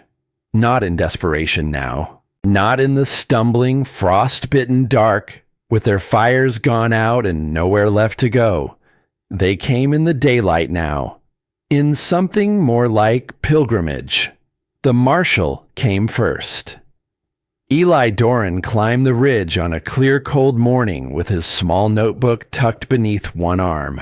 The same notebook he had begun the very day he rode up the ridge, expecting to find a broken old woman, and found instead a careful mind and a tidy book of measurements, and a door that sealed tighter than his own. He had kept that book faithfully through the whole of the winter. He had walked the valley, cabin by cabin, in the worst of the cold, and he had written down, in his plain, steady hand, exactly what he found. Now he laid it open on the crate by the wall, and he turned the pages for her to see, one by one. "The Pell family," he said, tapping a column of figures. "Their woodpile was near gone. You showed them where the cold was getting in, sealed the seams, fixed the door." He turned a page. Same pile carried them 3 weeks further than it had any right to. 3 weeks, Mrs. Stowe. That's the difference between a family that sees the spring and one that doesn't. He turned another. Effie Crane's cabin, after the gaps were closed up, held its warmth 11 degrees longer into the night. 11. Another page.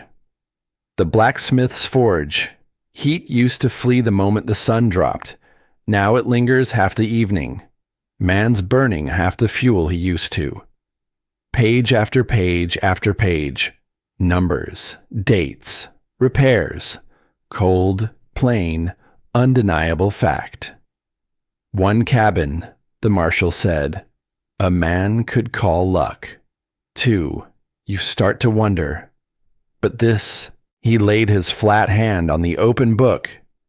This isn't luck, and it isn't a question anymore either. He closed the cover, slow. People in that valley can still dislike you, if they've a mind to, he said. They can hold to their old ways. They can cling to the comfort of doing things the way their fathers did. That's their right. He looked up at her. But they can't argue with what's written on these pages. Not anymore. Nobody can. And then the marshal of that valley, a man who had spent his whole hard life solving problems and had little use for soft words, looked the old woman square in the eye. I've spent most of my life fixing things, he said slowly. Broken fences, stolen stock, land disputes, floods that washed out half a season's work. His eyes moved across the careful walls around them, the sealed seams, the patient clay, the broad shelf drinking up the thin winter light. And I never did like admitting, he said, when I didn't have the right tool for a thing. The room was very quiet. Now I do. He set the notebook down gently on the crate, the way a man sets down something he has come to respect. These numbers aren't saving anybody, Mrs. Stowe, he said. He looked at her. You are.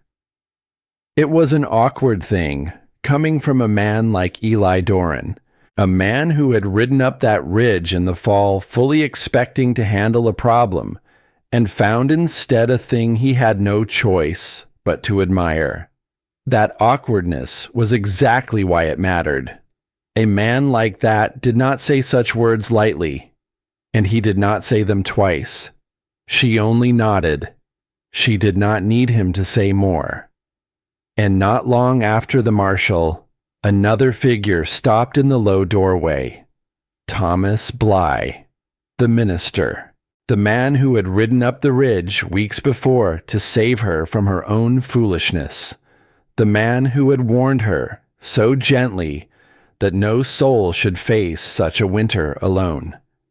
He stood in the doorway now, and he removed his hat.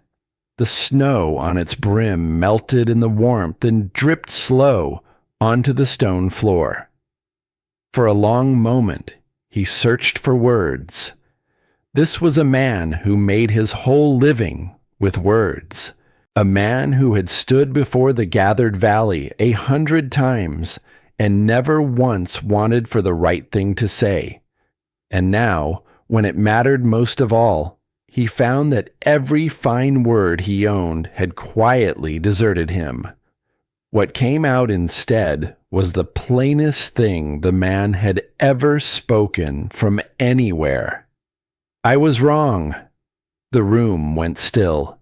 He glanced around it, slow, at the families gathered in the warmth, at the children, pink-cheeked and sleeping where the winter had nearly taken them, at the repaired walls, the sealed seams, the broad stone shelf, at the thermometer hanging quiet near the southern wall, with its steady, impossible number. And then he looked at her. I thought the danger was this place, he said. His voice dropped low. I stood in my pulpit and I worried over it. I warned good people away from it. I told myself, that was wisdom. That was care. He shook his head slowly.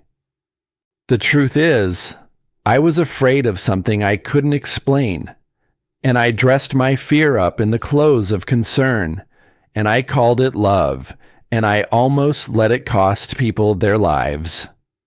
A log shifted in a storage crate somewhere in the dim. In the rear chamber, one of the cattle exhaled, long and soft. No one interrupted him. I kept treating what I didn't understand, he said, as if it had to be wrong, as if a thing I couldn't account for in my own head had to be a danger to everybody else. The confession seemed to age him and to lighten him, both at once. The widow listened without changing her expression. Outside, the wind scraped along the ridge. Inside, the silence felt different than it had on the gray afternoon he first climbed up to save her. Not hostile now, not heavy, just honest. When he was finished, she did not offer him forgiveness in words. She had something better to offer a man like Thomas Bly. She nodded toward a place on the wall, beside the door, where a thin new draft had begun working its way through a fresh, settling seam. "It needs another layer of clay," she said. The minister followed her gaze. For a moment, he only looked confused, and then, slowly, understanding came into his face. He set his hat down on the crate. He removed his good coat and folded it over his arm, and he rolled back the sleeves of his Sunday shirt. A few minutes later, the minister of that valley was down on his knees on the cold stone floor, beside the rancher and the homestead wife and the old men, pressing fresh gray clay into a crack in the wall with his own two bare hands. No sermon the man had ever preached carried half so much weight as that did. He worked in silence, and when the seam was sealed and his hands were gray to the wrist, he sat back on his heels and looked at the wall he had mended. And something in his face had eased that had been clenched tight all winter long. By the time the light failed that day, the law of the valley and the faith of the valley had both climbed the same ridge, and both had laid something down at the top of it. Their certainty, their pride, the comfortable, ancient lie that a thing a man cannot understand must surely be a foolish thing, or a dangerous one. Neither man rode down that ridge the same as he had ridden up it. The winter did not end all at once. It loosened its grip a little at a time, the way a hard and stubborn thing always does. The wind came less often.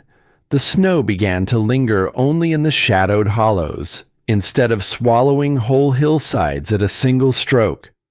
Water appeared in the wagon ruts during the warmest part of the day. It froze again by dark.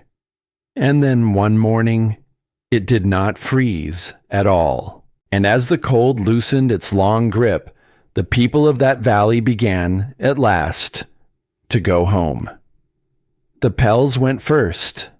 But before they left, the widow did a thing that no one in that shelter expected. She did not simply send them down the ridge with thanks and a warm meal and a wave at the door. She went with them.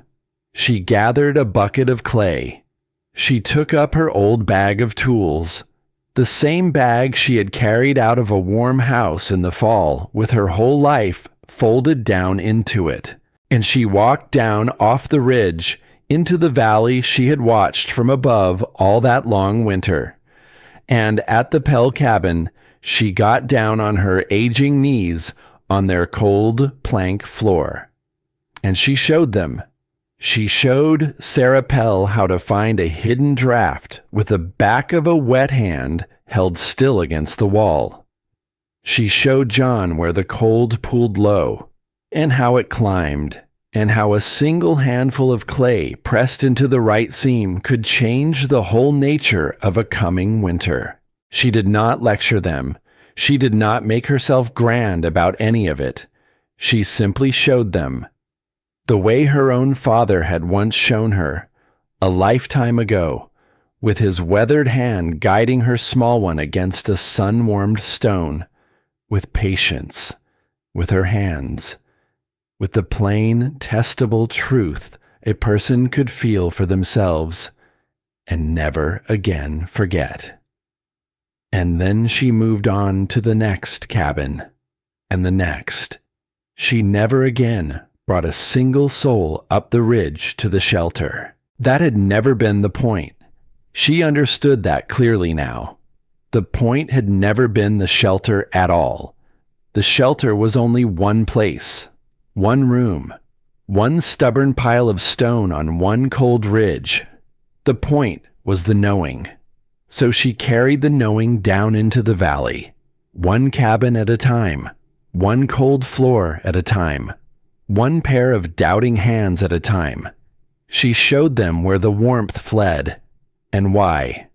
She showed them how the wind stole more than the frost ever could. She showed them that a thick wall, properly tended and properly sealed, would hold the memory of a whole bright afternoon long after the sun had slipped behind the ridge. And the lessons spread. They spread fast. Because they were easy to test and easy to believe, and they cost a person nothing but a little patience and a bucket of clay. A man did not have to take the widow's word for any of it. He could press his own hand to his own wall. He could feel the cold draft with his own fingers, and then feel it gone after. And once a person has felt a true thing for themselves, they do not soon forget it. They do not soon stop telling their neighbors either. Sarah Pell began helping the families on either side of her find the leaks around their windows and floors. Garrett Brennan found himself, of all the unlikely things, explaining the slow movement of warm air to a circle of ranchers who had laughed about the widow's tomb all winter long over the same store stove. They did not laugh now. They leaned in, and they listened, and they went home and tested it. Even the minister, now and again, found himself pointing a struggling family toward a practical fix for the cold before he offered them a word of comfort for the soul. And the marshal kept filling his notebook. The entries grew harder and harder to argue with. Wood piles lasted longer. Cabins held their warmth deeper into the night. The forge stayed useful long past sundown, and old Effie Crane, who had so nearly died alone in a cold, dark bed, in a cabin everyone had forgotten, lived out the rest of that winter warm. And she spent the whole of the thaw reminding anyone who would stand still long enough to listen that stubbornness and wisdom were two very different things. She had been stubborn, she said. The widow had been wise. And it was a fine thing, she said, with a thin laugh, to have lived long enough at last to finally learn the difference between the two. But here is the part of the story that surprised even the widow herself. It was not the gratitude that changed her. It was not the marshal's hard-won praise. It was not the minister's bare hands in the clay, or even Josiah Stowe's broken weeping in the lamplight. It was something quieter than any of that. It was the discovery that the knowing, the very thing her father had pressed into her small hand against a sun-warmed stone so many long years ago, no longer belonged to her alone. For so long, she had carried it by herself, all her life, really, through the cast-out supper, through the long, silent walk to the loaded wagon, through the laughter and the cruel little name, and the cold, lonely nights when she had wept into the old dog's fur and wondered in the dark whether any of it was worth the doing at all.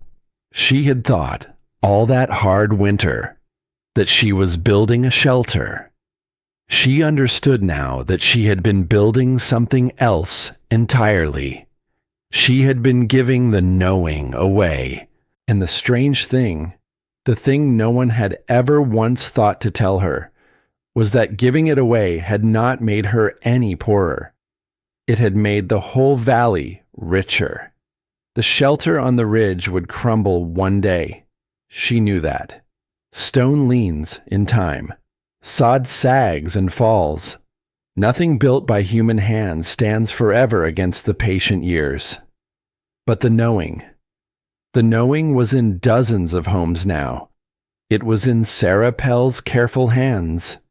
It was in Garrett Brennan's. It was in the bare, clay-stained hands of a minister who would never again mistake what he could not explain for something he ought to fear.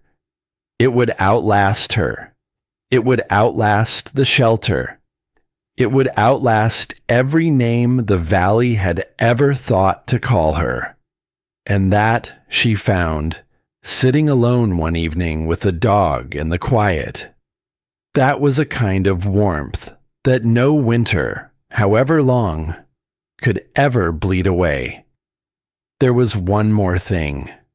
A small thing. The kind of thing that never makes it into a marshal's notebook.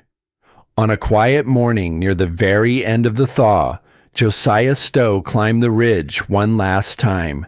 He came alone. He did not bring the boy, nor his wife, nor any of the rest of the family. He came to the low stone door, and he knocked, soft and uncertain, and the widow opened it to him. He had something in his weathered hand, a folded paper. She knew it at once. It was the deed, the paper to the worthless parcel she had bought for $9. The very paper he had held up to the lamplight all winter, hunting for the flaw in it, the loose word, the missing seal, the hairline crack where a patient and determined man might set his thumb and bring her whole life tumbling down. He held it out to her. And then, before she could so much as reach for it, he did a curious thing. He tore it. Slowly. Deliberately. He tore the deed clean in two. And then in two again. And he let the small pieces fall, fluttering, into the melting snow at the threshold of her door. "There's no flaw in it now," he said quietly, "because there's no claim. None. The place is yours. Free and clear. The way it should have been from the very start, before I ever spread a single paper on that table." The widow looked down at the torn deed scattered in the snow, and then she looked back up at the old man. "It was always mine," she said, and the smallest smile touched the corner of her mouth. "You just hadn't figured that out yet." Josiah Stowe laughed. It surprised them both. It was a rusty, creaking sound, the laugh of a man who had not had much use for laughing in a long, long while. But it was real. And it was the first thing that had passed between them in all those hard months that did not have winter in it. And then his wife came up the path behind him. Lorene, the quiet woman who had lowered her eyes at the supper table and let her daughter-in-law be sent out into the cold without a single word raised in her defense. She had something in her hand, too. She came forward slowly, uncertain, her step small on the melting path, and she held it out. It was a ring, a worn, plain band of gold. The widow knew it the very moment she saw it. It had been her husband's, Caleb's ring, the one that had vanished, along with so much else, in the cold settling of accounts after the funeral. "I've carried this all winter," Lorene said. Her thin voice shook. "In my apron pocket, every single day. I wanted to give it to you that first night, at the table, when Josiah was reading out the papers, and your name never came, and the silence just kept going." Her old eyes filled and spilled over. I had the words right there in my mouth. I swear to you I did. And I swallowed them. I sat there in my own grief, and I let them send you away into the dark. And I said nothing at all. And I have hated myself for it every cold night since. She pressed the ring into the widow's open palm, and she closed the old woman's fingers gently around it with both her trembling hands. "It was always yours," she said. "I'm only sorry it took me a whole winter to find the courage to say so out loud." The widow held the ring in her closed hand. She did not say that it was all right, because it had not been all right. The silence at that supper table had cost her a very great deal. A home, a place in the world, a long, brutal, lonely winter on a ridge the whole town had named for a grave. She would not pretend otherwise. She would not cheapen what had been done to her by waving it away. But she opened her hand and looked at the worn gold ring lying in her palm, and she looked at the trembling old woman who had finally, after a whole winter of silence, found her voice. "It took me a whole winter to learn something too," the widow said gently, "that a person cannot carry warmth and bitterness in the same two hands." She paused. "There's only ever room for one of them." She slipped the ring onto her finger beside her own worn band. "And I'd rather carry the warmth." And she let the bitterness go, not because they had earned its leaving, not because the wrong had somehow been undone. It had not been undone. It could not be. But because she was finished carrying the winter inside her own chest, when she had spent that whole long season learning, with her hands, exactly how to keep a thing warm. Lorene Stowe wept then, quietly, with relief, and the widow drew the old woman in and held her a moment against the cold, the way she had held the cattle's warmth, and the boy's small hands, and everything else the winter had tried to take. Spring came at last to the valley. Real spring.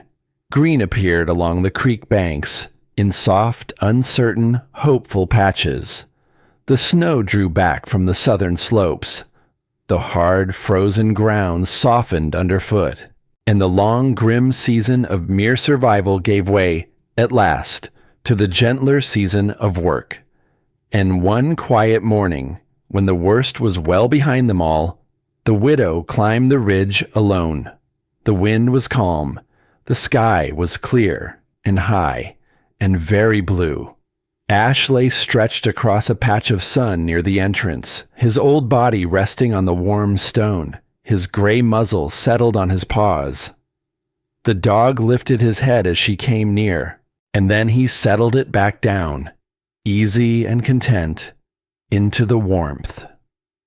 She paused there at the threshold of the place they had once called the widow's tomb, and she looked down at the valley spread out below her. Thin lines of smoke rose from the chimneys, soft and steady against the morning. Children ran between the buildings, chasing one another through the melting snow. A hammer rang somewhere near the blacksmith's forge, bright and clear and steady in the clean spring air. Life had returned to its ordinary rhythm. There was no ceremony waiting for her up there on the ridge, no speech, no plaque, no monument to mark a single thing she had done. The shelter remained exactly what it had always been: stone, earth, patience, and yet something far larger than any monument had quietly changed. A winter before, an old woman had been sent away from a warm house with nothing but a blanket, a bag of old tools, and a faithful dog, sent out into the cold to be forgotten. And now, an entire valley understood the winter a little better, because that same old woman had refused, with everything in her, to let the cold have the last word. She stepped inside the cool, quiet shelter. She crossed to the broad southern shelf, the one she had built with her own two hands, to catch the sun and hold it and give it slowly back. And from her pocket, she drew out something she had carried up the ridge with her, A small folded paper, soft now, worn thin and pale at the creases, from much careful handling. It was the sketch, the one she had found among her husband's few things on that first hard night, when she had nothing in all the world but a blanket and a dog, and a ruin she'd bought for $9. A rough drawing in Caleb's own steady hand. A shelter built down into a hillside. The earth wrapped around it on 3 sides. A broad shelf to face the southern sun. He had believed in it, quietly. All those years, while the rest of the valley laughed, he had believed that warmth could be kept without fire, if only a person took the trouble to understand the stone. He had not lived to see it proven. He had died with the dream still folded up and unspoken in a drawer. And she had carried it up a ridge and built it with her grief and her aching hands and watched it pull a whole valley back from the cold. She unfolded the worn paper gently, and she laid it flat on the warm southern shelf in the bright patch of sun.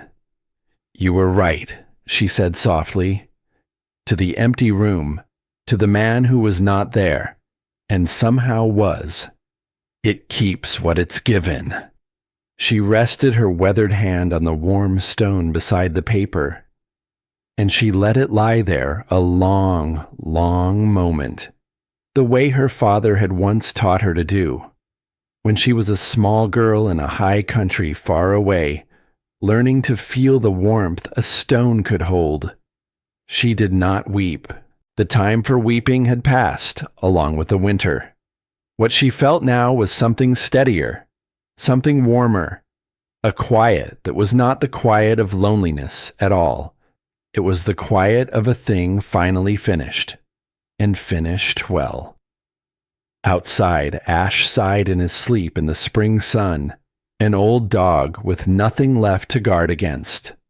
Below, the valley went on with its living, and the widow stood there in the place she had built, a place the world had named for the dead, and she had filled, all winter long, with the warm and breathing living. And she let the warmth of it hold her, the way she had spent one whole hard winter learning, at last, how to hold the warmth herself. She had been given so very little, a blanket, a bag of tools, a dog, a ruin on a ridge, and the knowing. She had kept what she was given. She had tended it through the longest, coldest dark of her life. And then, when it mattered most, when the knocking came at her door in the freezing night, she had given it all away, every last bit of it, and she had found, in the giving, in the open-handed giving she had spent her whole guarded life learning how to do, that the warmth had never really left her at all. It never does.